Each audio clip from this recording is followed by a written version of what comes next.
वर्णिवेशरमणीय दर्शनं मन्दहासरुचिराननाम्बुजं पूजितं सुरनरोत्तमैर्मुदा धर्मनन्दनमहं विचिन्तये।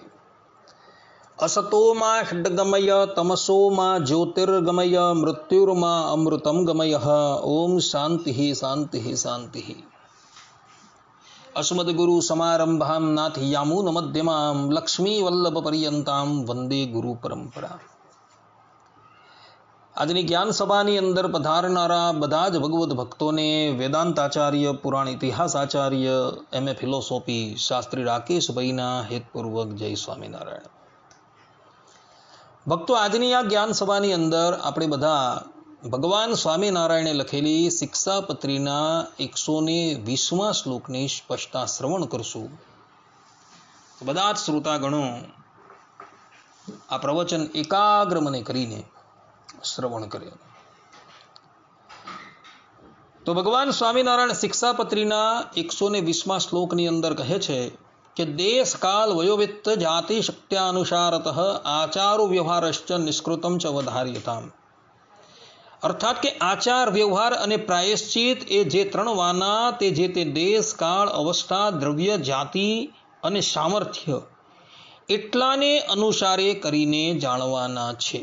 કહેવાનું તાત્પર્ય એ છે કે પ્રાતઃકાલીન સ્નાન આદિક આચર, કરજ લેવું દેવું વગેરે વ્યવહાર અને પ્રાયશ્ચિત આ ત્રણમાં દેશ, કાળ, ઉંમર, ધન સંપત્તિ, જાતિ અને શક્તિને અનુસરીને કર્તવ્ય કર્મનો નિર્ણય લેવાનો છે। તેમાં દેશમાં કાંઈ ઉપદ્રવ તો નથી ને, તે સર્વપ્રથમ વિચારવાનું છે। કાળની અંદર વસ્તુઓ સુલભ છે ને, દુર્ભિક્ષો નથી ને, તે જોવાનું છે। ઉંમરમાં બાળ છે, યુવાન છે, વૃદ્ધ છે ઇત્યાદિકને જાણવાના છે। વિત્ત એટલે ધન સંપત્તિ કેટલી છે તેનો પણ નિર્ણય કરવાનો છે અને તે પ્રમાણે એણે કાર્ય કરવાનું છે। અને જાતિ એટલે બ્રાહ્મણ વગેરે જાણવાના છે અને પોતાની શક્તિ એટલે કે વ્યક્તિનું શારીરિક બળ કેવું છે એ વગેરે જાણીને પછી એણે આચાર, વ્યવહાર અને પ્રાયશ્ચિત કરવાનું છે। પરંતુ સતયુગની અંદર જે ધર્મ બતાવેલા છે એ ધર્મ કળિયુગની અંદર આચરણમાં લાવવાના નથી। શાસ્ત્રોની અંદર સ્પષ્ટ રૂપે એવા વચન જોવા મળે છે કે અન્ય કૃતયુગે ધર્માસ્ત્રેતાયામ દ્વાપરે પરે અન્ય કલયુગે નૃણામ યુગરાશાનુરૂપતઃ। અર્થાત કે યુગના ઘસારા પ્રમાણે મનુષ્યના ધર્મ સતયુગ, ત્રેતાયુગ, દ્વાપરયુગ અને કળયુગ પ્રત્યેક યુગમાં જુદા જુદા હોય છે। શાસ્ત્રોની અંદર અને એમાં પણ મનુસ્મૃતિની અંદર, યાજ્ઞવલ્ક્યની સ્મૃતિની અંદર, સત્સંગી જીવનની અંદર એવું કહ્યું છે કે જે પણ કોઈક વ્યક્તિ મદિરાનું પાન કરે એણે એના પ્રાયશ્ચિત રૂપે એ મદિરાને અતિશય ઉકાળવાની છે અને પછી એનું પાન કરી જવાનું છે। હવે આ પ્રમાણેનું પ્રાયશ્ચિત જે છે એ સતયુગની અંદર તથા ત્રેતા અને દ્વાપરની અંદર ચાલી શકે, પરંતુ કળિયુગની અંદર ચાલી શકે એમ નથી।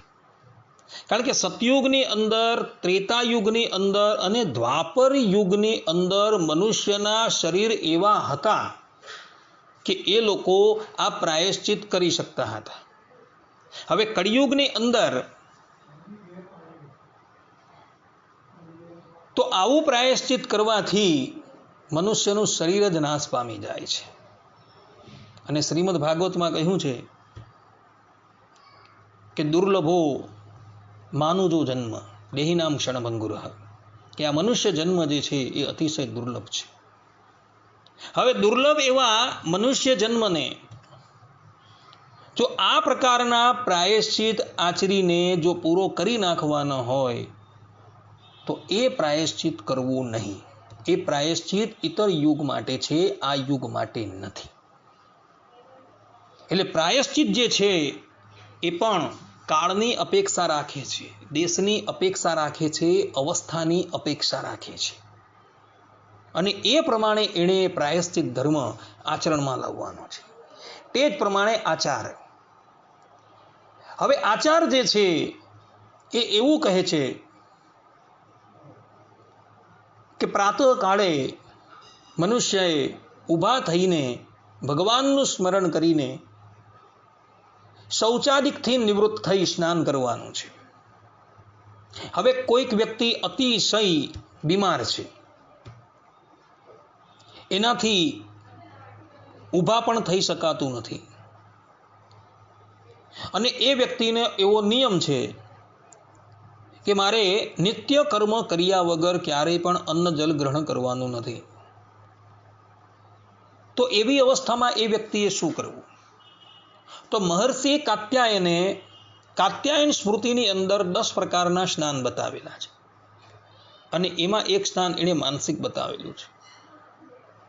તો એવા બીમાર વ્યક્તિએ મનોમન ગંગા આદિક તીર્થોની અંદર સ્નાન કરી લેવું, અને શૈયામાં પડ્યા જ એણે માનસિક રીતે પોતાના નિત્ય કર્મ કરી લેવાના છે. જો આ પ્રમાણે એ કરે તો પણ એના એ માનસિક કર્મ જે છે, જે માનસિક કર્મ કરેલા છે એનું પણ એને ફળ પ્રાપ્ત થાય. કોઈક વ્યક્તિ મધુસપ્રેહ એટલે કે ડાયાબિટીસના રોગથી પીડાતું છે, અને શાસ્ત્રોમાં કહ્યું છે કે એકાદશીનામ સર્વાસામ કર્તવ્યમ વ્રતમાદરાત, કે અમારા આશ્રિતોએ એકાદશીનું વ્રત કરવું જોઈએ. હવે જે વ્યક્તિ મધુસપ્રેહના રોગથી પીડાતો હોય એણે વારે વારે થોડું થોડું ખાવું પડે.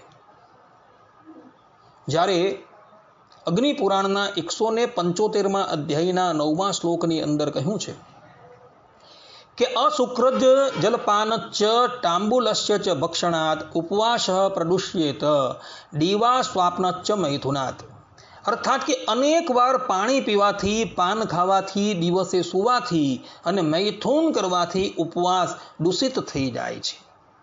હવે અહીં સ્પષ્ટ રૂપે કહ્યું છે કે ભોજનની વાત તો બાજુ પર રહી, અનેક વખત જલપાન કરવાથી મનુષ્યનું વ્રત જે છે, ઉપવાસ જે છે એ દૂષિત થઈ જાય છે. તો જે વ્યક્તિ રોગી છે, અર્થાત કે મધુસપ્રેહના રોગથી પીડાય છે, અને એણે વારે વારે ભોજન લેવું પડે, તો એણે શું કરવું? તો એણે વારે વારે ફરાળ ખાઈને એણે એકાદશીનો ઉપવાસ કરવાનો છે, પરંતુ એકાદશીનું વ્રત ત્યાગ કરવાનું નથી. કારણ કે એની અવસ્થા એવી છે, એ રોગથી ગ્રસ્ત છે, એટલે એણે એ પ્રમાણેના આચારને પોતાના જીવનમાં અપનાવવાનો છે. જો એ પ્રમાણેનો એ આચાર અપનાવે તો એનું એ વ્રત ભંગ ન થાય, પરંતુ બીજાએ એવો આચાર અપનાવવાનો નથી. વૃદ્ધ ગૌતમ સ્મૃતિના 14મા અધ્યાયના 8મા શ્લોકની અંદર કહ્યું છે કે અષ્ટૌ તાન્ય વ્રતજ્ઞાની આપો મૂલમ ઘૃતમ પયઃ હવિર બ્રાહ્મણ કામ્યા ચ ગુરુર્વચનમ ઔષધમ. અર્થાત કે જળ, ફળ, મૂળ, દૂધ, હવિષ્ય એટલે કે ઘી, બ્રાહ્મણની ઈચ્છાપૂર્તિ, ગુરુનું વચન અને ઔષધ, આ 8 વ્રતના નાશક નથી. એટલે બીમાર મનુષ્ય એકાદશીને દિવસે ઔષધ લે તો એ ઔષધ એના વ્રતનું ઘાતક થતું નથી. આ વાત ખાસ ધ્યાનમાં રાખવાની છે. કારણ કે અહીં સ્પષ્ટ રૂપે વૃદ્ધ ગૌતમે કહેલું છે કે જળ છે, ફળ છે, મૂળ છે, દૂધ છે, હવિષ્યાન છે, બ્રાહ્મણની ઈચ્છાપૂર્તિ છે, ગુરુનું વચન છે ને ઔષધ, આ 8 વ્રતના નાશક નથી.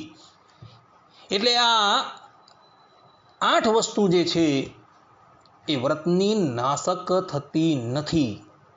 એટલે જે લોકો બીમાર છે તે લોકોએ પણ એકાદશી કરવાની છે, પરંતુ એ બીમારે ઔષધિ લઈ લેવાની છે. તથા એ વારે વારે જો ફરાળ ગ્રહણ કરે તો એનો એ એકાદશીનો ઉપવાસ, એનું એ એકાદશીનું વ્રત ક્યારેય પણ ભંગ થશે નહીં. આ પ્રમાણેનો નિર્ણય શાસ્ત્રોકારોએ કરેલો જોવા મળે છે. તે જ પ્રમાણે પ્રાયશ્ચિત જે છે એ પ્રાયશ્ચિતની અંદર પણ મનુષ્યની અવસ્થા જોવાની છે. વૃદ્ધ છે, યુવાન છે, બાળક છે, એવી અવસ્થા જોઈને પ્રાયશ્ચિતનો નિર્ણય આપવાનો છે. પરંતુ વેન રાજાની જેમ એક જ ધારો એણે રાખવાનો નથી. વેન રાજાના રાજ્યકાળની અંદર એણે એવો કાયદો ઘડેલો હતો કે નાનો અપરાધી હોય કે મોટો અપરાધી હોય, કોઈ પણ અપરાધ કરે એટલે એની એક જ સજા, મૃત્યુદંડની સજા. પરંતુ આ પ્રકારની દંડ નીતિ એ યોગ્ય નથી. કોઈક વૃદ્ધ કોઈક અધર્મનું આચરણ કરી આવ્યો તો એ વૃદ્ધને એના શરીર પ્રમાણે એનું પ્રાયશ્ચિત આપવાનું છે. અતિશય કઠિન પ્રાયશ્ચિત આપવાથી એ વૃદ્ધનું મૃત્યુ થઈ જતું હોય તો એવું પ્રાયશ્ચિત એને આપવાનું નથી. તે જ પ્રમાણે બાળક કોઈ અપરાધની અંદર આવી જાય અને એ બાળક હજુ 5 વર્ષની અંદરનો છે અને એ કંઈક સામાન્ય અપરાધ કરી દે તો એને એનું કોઈ પાપનું પ્રાયશ્ચિત કરવાનું નથી. બાળક 5 થી 10 વર્ષનો હોય અને એ કંઈક પાપ કરી બેસે તો એનું પ્રાયશ્ચિત એના ગુરુએ, એની માતાએ અને એના પિતાએ કરવાનું છે. 11 થી 16 વર્ષની ઉંમરનો કોઈક બાળક કંઈક પાપ કરી દે તો એનું પ્રાયશ્ચિત સંસદે એને અડધું કરાવવાનું છે અને 16 વર્ષ પછી એને પૂર્ણ પ્રાયશ્ચિત. આ પ્રમાણેનો નિર્ણય મહર્ષિઓએ પોતાની સ્મૃતિની અંદર બતાવેલો છે. એટલે કહેવાનું તાત્પર્ય એ છે કે પ્રાયશ્ચિત પણ દેશ છે, કાળ છે અને અવસ્થાની અપેક્ષા રાખે છે. દેશકાળની અપેક્ષા રાખ્યા વગર જે પણ કોઈક સંસદ અર્થાત કે સભા કોઈક વ્યક્તિ અપરાધ કરીને આવેલો હોય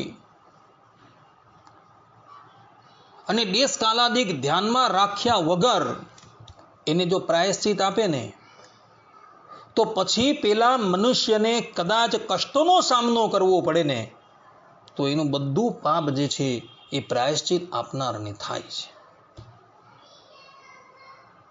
માટે કોઈક વ્યક્તિ તમારી પાસે